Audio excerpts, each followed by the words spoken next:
Hola, ¿qué tal amigos? ¿Cómo están? Espero que el video número uno y el video número 2 les haya gustado. El día de hoy estaremos haciendo la reseña del capítulo número 3 del libro La batalla por el comienzo. En este episodio vamos a hablar acerca de la Tierra joven, la redondez de la Tierra, la selección natural y cómo el Señor le dio forma al mundo en el día primero. Así que abróchese sus cinturones porque esto es una gran batalla. Como hemos dicho, el autor John MacArthur hace una gran batalla y se arma de una gran artillería para atacar la evolución. Antes de eso, te invito a que te suscribas a mi canal, activa la campanilla para que recibas notificaciones de videos, comentarios y otras cosas que estaremos posteando próximamente. Así que aquí vamos. El capítulo 3 del libro La batalla por el comienzo, la creación, Dios y la evolución, titula La luz en el primer día. El autor nos introduce a lo que se conoce como una tierra joven y una tierra longeva. En otras palabras, se da una disertación en lo que es la creencia de que Génesis 1 es un texto literal que nos narra la creación del mundo en 6 días de 24 horas, es decir, 6 días literales. Hay una gran guerra dentro de los centros universitarios y académicos, de que la Tierra es realmente muy antigua, muy vieja. La creencia popular en el mundo de hoy es que la Tierra no tiene 6.000 o 10.000 años de existencia. Es que la Tierra tiene alrededor de 3.5 millones de años de existencia. Es común dentro de los colegios, escuelas y universidades tener como punto de partida que la Tierra ha sido el producto de la evolución de millones de años. Es prácticamente algo irrefutable dentro del mundo académico. Pero ¿qué nos dice la Biblia acerca de ello? Y mejor aún, ¿cuál es el problema en creer que la Tierra tiene millones de años?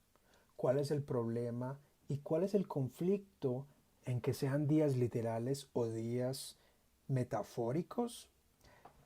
El autor nos cita la segunda epístola de Pedro, capítulo 3, versículo 8, que dice, para el Señor un día es como 1.000 años y 1.000 años como un día. Muchos autores y muchos creyentes y académicos utilizan este pasaje para sustentar las teorías geológicas modernas que incluyen las épocas designadas como la era precámbrica, paleozoica, mesozoica y cuaternaria. La verdad es que la lectura de Génesis 1 jamás llevaría a alguien a concluir que estas edades o épocas o eras existieron. Dicho de otra manera, una simple lectura o una profunda lectura y estudio de Génesis 1 jamás llevarían a alguien a concluir que el mundo se formó gracias a eras geológicas. Más bien esto ha sido el producto de los libros de texto, los razonamientos que se han convertido en una teoría, como he mencionado, prácticamente innegable en círculos académicos y la verdad es que la población en general cree estas cosas, incluyendo cristianos de diversas ramas, trasfondos, tradiciones y denominaciones. Es interesante que el pastor MacArthur cita al filósofo y teólogo de los primeros siglos de nuestra era, San Agustín. San Agustín afirmó lo siguiente: estoy seguro de que el mundo fue hecho, no en el transcurso de tiempo, sino de manera simultánea con el tiempo. Esto nos recuerda del análisis número 1 que hicimos, en donde el Señor comienza desde el principio. Él le da marcha a el tiempo por primera vez, simultáneamente con la creación del tiempo. Un Dios eterno, un Dios que está fuera de la botella del tiempo, echa en marcha de manera paralela el mundo ordenado, la vegetación, el océano, el aire, etcétera.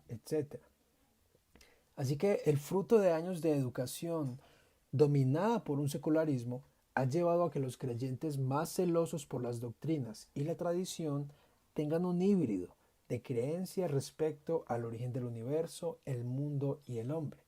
Dicho de otro modo, la cosmovisión del profesante promedio es una que incluye una mezcla de creencias sin que alguna de ellas tenga la exclusividad y autoridad primaria.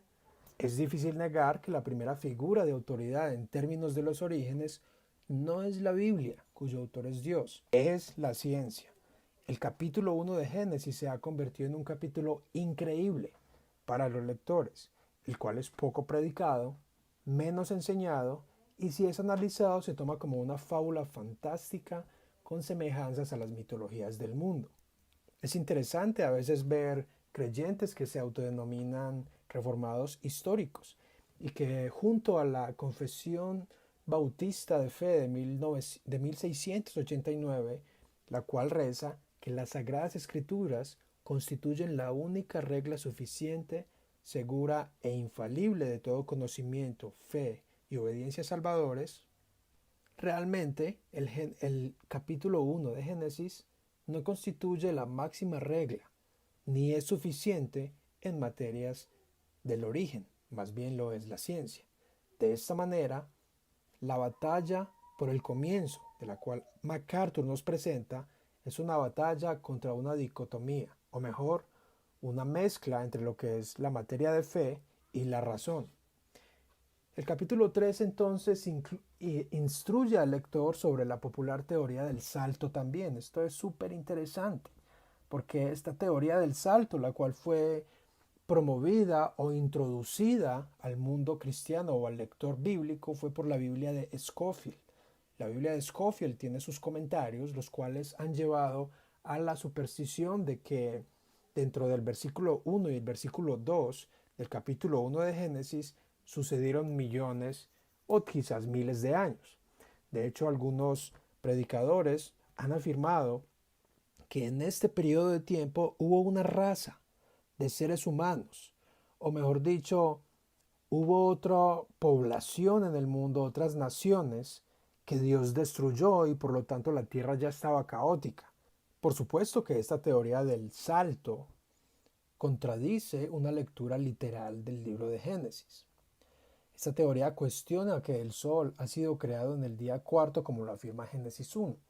De allí han surgido muchas teorías hipotéticas, pero el autor enfatiza con fuerza que la luz fue creada en el día primero y que en aquel tiempo, gracias a que no había pecado y no había lo que científicamente se llama como entropía o segunda ley de la termodinámica, que en palabras sencillas es que las cosas tienden a descomponerse, a decaerse o que se corrompen, es cuando el momento cósmico de la entrada del pecado en el capítulo 3, que todo comienza a decaer.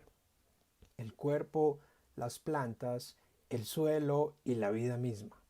Se ha dicho de paso que esta es la razón por la que es prácticamente imposible construir un artefacto o máquina que sea autosustentable y que funcione por sí misma para siempre. Por tanto, junto a otro grupo de científicos como Andy McIntosh, véase su libro Génesis para hoy, afirman que la luz era mucho más rápida que en nuestra actualidad. En nuestros días se ha afirmado que la luz viaja alrededor de 300.000 kilómetros por segundo. Esto, desde la perspectiva que el libro nos presenta, se convierte en un argumento fuerte para dar razones de por qué la creación comenzó 6 días literales de 24 horas y no millones de años, pues si la luz podía viajar muchísimo más veloz que hoy en día, y de esta manera no es difícil afirmar que el planeta fue formado en 6 días, pues si la luz podía viajar más rápido, es natural que toda la vegetación se formara tan solo en unas horas. Al mismo tiempo, el pastor MacArthur ataca la teoría de la generación espontánea. En resumen, el universo aparenta haber sido generado de manera espontánea por sí solo. No obstante, según la Biblia, Dios ordenó que se generara por fiat divino. Así que el origen del mal es un punto importante. No se puede leer el Génesis con el pensamiento de que el mal ya existía. El mal comenzó a existir a partir del capítulo 3. Y es cuando el mal entra en el mundo que entra la decadencia de las cosas materiales en el universo. Y antes de ello el mundo era bueno en gran manera. Así que la creencia de la teoría del salto y de muchas otras interpretaciones de que Satanás ya estaba merodeando la creación contradice de frente la frase de Dios mismo que dice que vio que el mundo era bueno en gran manera. Hace a Dios mentiroso, porque si Él afirma que el mundo era perfecto o bueno en gran manera, ¿cómo podría estar Satanás alrededor, rodeando la tierra? ¿Y cómo podría Dios afirmar que el mundo era bueno en gran manera, teniendo el conocimiento que Satanás estaba alrededor? Es entonces que Dios mismo afirma al terminar su obra creadora, que el mundo era bueno en gran manera. Vemos que entonces una lectura literal, y nos enseña el pastor MacArthur, no nos lleva a concluir que el mal ya existía, ni que fue generado el universo espontáneamente de la nada, ni que Satanás ya estaba caminando por la tierra, y que mucho menos habían ya naciones que habían habitado el planeta antes. Así que nuestro siglo se ha plagado de teorías, hipótesis y supersticiones, las cuales por el pecado nos inclinan a creerlas, pero que tienen poco fundamento bíblico. El autor invita y anima a los lectores de la Biblia a que lo lean tal y como es, un pasaje literal, un pasaje narrativo. Hablando de nuevo acerca del origen de la luz, que no es la misma luz del sol, la luz con la que el primer día dice sea la luz, el autor MacArthur concluye, tal vez, como parece más probable, fue algún tipo de resplandor incorpóreo decretado por Dios para alumbrar su creación hasta que las lumbreras permanentes fueran puestas en su lugar. No debería ser difícil para nosotros creer que aquel cuya gloria se describe como luz pura y perfecta, pudiera ordenar que la luz apareciera antes de que hubiera estrellas o un sol que incorporara esa luz, reflejo de su gloria. Vale la pena mencionar que el autor acerta al decir de que en los primeros versículos de Génesis 1 el Señor dice, creó Dios. Y eventualmente cuando la narrativa incluye el sol, la luna y las estrellas, el pasaje de la Biblia no utiliza el verbo creó, sino el verbo hizo. Este verbo significa estableció, es decir, puso algo en su lugar con una materia prima que ya existía. Mientras que al principio, cuando dice Dios creó, está hablando de traer a la existencia algo sin materia prima, es decir, de la nada, es decir, completamente hacer visible aquello que no es visible. Es una gran diferencia, puesto que crear y hacer son distintos. Crear, la expresión crear es traer de la nada, mientras que la expresión hacer es establecer, poner en su lugar aquello que ya fue traído a la existencia. Por supuesto que algunos autores, como por ejemplo el biólogo Richard Dawkins, el quien se ha denominado uno de los 4 jinetes del ateísmo, afirma que Dios es como si fuera un mago, que creer en que Dios creó o hizo de la nada las cosas es como si fuera un gran mago. Lo interesante es que la teoría de la evolución y la generación espontánea es mucho peor, porque ni siquiera hay un agente creador, hay un director que traiga a la existencia las cosas. Es más difícil creer que las cosas vienen de la nada, por nada, a creer que fue un agente, un ser superior que dirigió la creación. Y de hecho el autor introduce brevemente una discusión acerca del Big Bang. El Big Bang es una teoría la cual también fue muy promovida por el ya fallecido Stephen Hawking. Stephen Hawking en algunos de sus libros como La historia del tiempo o El gran diseño, por supuesto habla del Big Bang. El Big Bang es aquella teoría que habla de que en una milésima, infinitésima milésima de segundo hubo una gran explosión que comenzó desde lo más pequeño y miniatura hasta traer el universo expandido y gigantesco como lo conocemos. Desde un punto de vista no es incompatible con el texto de la Biblia, pues nos dice que fue la luz, y la luz podríamos verla como una gran explosión, algo que empezó a viajar a una velocidad inimaginable por el universo. Y Los científicos han tratado de, por medio de sus experimentos y estudios, volver en el tiempo, por así decirlo, y descubrir el momento exacto en que empezó a funcionar el universo. Así que las teorías como las del Big Bang son muy interesantes de explorar. Y vale la pena mencionar que el Big Bang no es la única teoría que existe para explicar el origen del universo. Existen muchísimas teorías, pero como hemos mencionado, en el mundo de las ideas y de las cosmovisiones hay una gran batalla, y esta batalla busca que haya una pelea por el primer lugar. Y por supuesto hay algunas teorías e hipótesis que dominan mucho más que otros. Merece citar otro comentario al versículo 2 de Génesis, el Salmo 104. El versículo 2 dice, el que se cubre de luz como de vestidura. Al mismo tiempo, aquella luz que alumbró por primera vez aquello que estaba caótico, desordenado y vacío, es el despliegue de la gloria de Dios al universo, el cual empieza a obedecer y a venir a la existencia.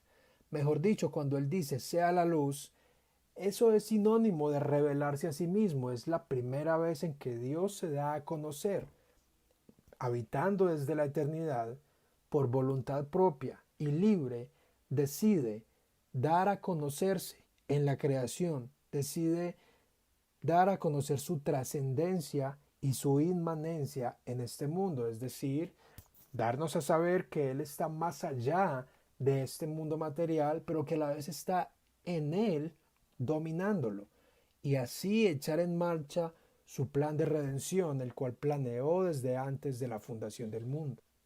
La verdad, no pensé que hacer una reseña de este libro me tomaría tanto porque hay muchísimo que mencionar y les aseguro que el material que les he compartido no es ni la mitad y vale la pena indagar sobre este material, sobre este tema y explorarlo. Tal vez tú creas que el universo tiene millones de años.